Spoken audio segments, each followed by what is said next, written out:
Hello everyone, and welcome to the Go Red for Women Luncheon. We hope you're having a great time.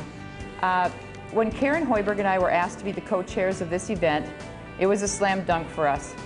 We not only have basketball as our connection, but our two sons, Fred and Billy, both have had heart defects. We've had success on the basketball court in common, but a success we have in common that is even more special is that our boys have overcome a serious heart ailment. When Bill and I were in our 20s, we had Billy, and we lived in California, so we were a long way from family. And we got the devastating news that Billy was born with a serious congenital heart defect. This is the absolute toughest day of my life. I had taken Billy to the doctor that morning because he was sick, and I had told Bill to go to work, and they said, you need to call your husband and have him come over and meet you here.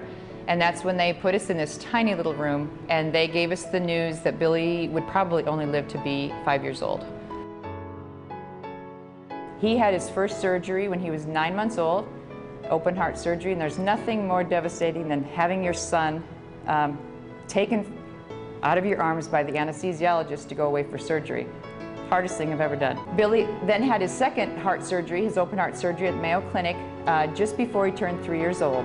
Billy turned 3 in the hospital, and that's the day they actually let us out, and what a great celebration that was. Since that second surgery, when Billy was 3, he has not had to have any more surgeries, but we have always had periodic checkups at the Mayo Clinic, and he still calls on the phone to make the pacemaker checks. And even though Billy's doing well now, it's a situation that we will always deal with. It's a lifelong situation for us and for Billy.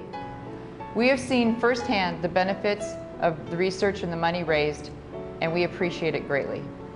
My situation is not unique. There are many people out there who suffer from the same diseases that I do, as well as Fred.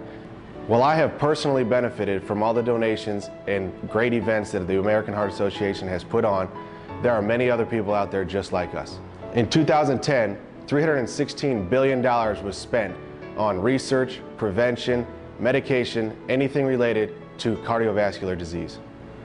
Since 1900, cardiovascular disease has been the #1 killer in the United States every year but one. I am currently in this position in my life where I feel 100% healthy, and I am able to live out a dream of being a college basketball coach. I do not take anything for granted, and I realize that it's efforts of people like you and many people before us that have allowed me to live out a dream and pursue exactly what I want to do with my life.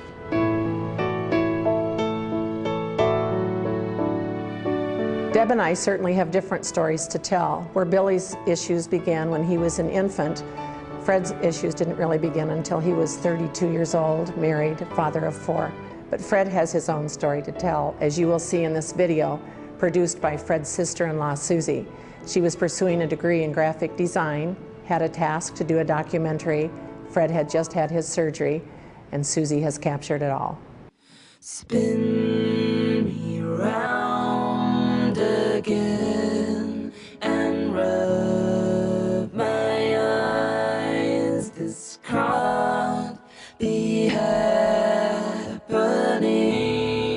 when busy streets are met. I've had a bicuspid aortic valve, and I've known about that since college. That's something I was born with, and I was told eventually that would have to be taken care of. You know, I thought maybe into my 50s or 60s. So to find out that I would have to have open heart surgery at 32 was a pretty big shock. The first words out of his mouth were, "It's not good," and I was astounded. It was a big blow to me. Shock was basically how I felt for the first few days. Nothing really was ever tough for him, and I knew this was going to be. Initially, I don't think any of us thought of anything else. Now I realize, you know, how fragile everything can be, and you know, you have to be prepared for anything in life. He went into the surgery wanting to get through it. He had the right attitude going into it.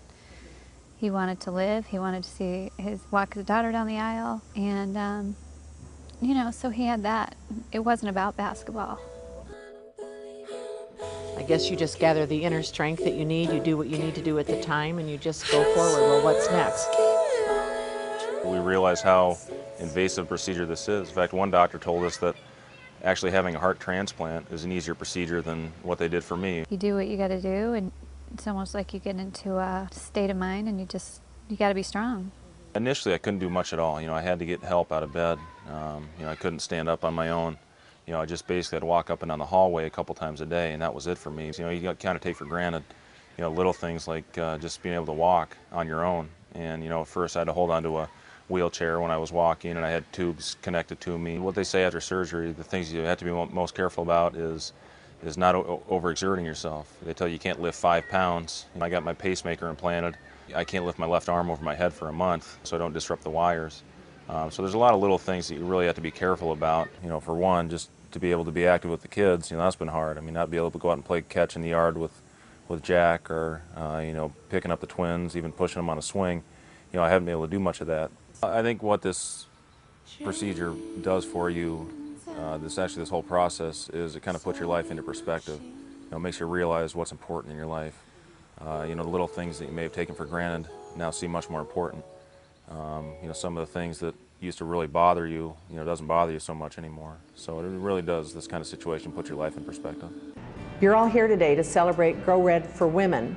And heart disease kills more women every year than the next 4 causes of death combined.